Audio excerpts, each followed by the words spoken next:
વડોદરા કારેલીબાગ વિસ્તારમાં hit and run કેસમાં પોલીસે રચિત ચોરસિયાને 1 દિવસના રિમાન્ડ બાદ વધુ 2 દિવસના રિમાન્ડ મળ્યા હતા.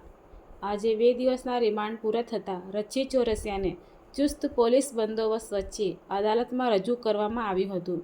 જ્યારે રચિતે પોતાના પક્ષમાં કાંઈ પણ કહેવાનું ઇનકાર કર્યું હતું, જેથી અદાલતે રચિતને જેલમાં મૂકી રાખવાનો હુકમ કર્યો હતો. તો બીજા તરફ મૃતકના પરિજનો દ્વારા રચિતને કડક સજાની માંગ કરવામાં આવી છે. એમ જ અકસ્માતમાં મોતને ભેટનાર હેમાલીબેનના બેન વકીલાત પત્ર ફાઇલ કર્યું છે. આજે રક્ષિત ચોરસિયાનું સિમ્પલ પ્રોડક્શન રજૂ થયું છે. આજે કોઈ રિમાન્ડ રજૂ કે કોઈ સુનાવણી થઈ નથી અને પોલીસના પ્રોડક્શન રિપોર્ટના આધારે નામદાર કોર્ટે એને જ્યુડિશિયલ કસ્ટડીમાં મોકલી દીધું. આજે રિમાન્ડ પૂરા થાય તો સિમ્પલી એ લોકો પ્રોડક્શન રિપોર્ટ જ ફાઇલ કર્યો છે. બીજું કોઈ રિમાન્ડ હજી એ લોકોએ આગળ માંગણી કરી નથી.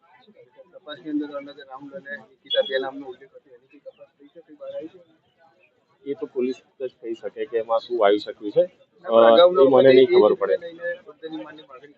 હા, એટલે અત્યારે જો પોલીસે ફર્ધર રિમાન્ડ માંગ્યા નથી તો પોલીસ પાસે એવું કોઈ આવ્યું હશે તો જ એ લોકોએ ફર્ધર માંગણી નહીં કરી હોય એવું.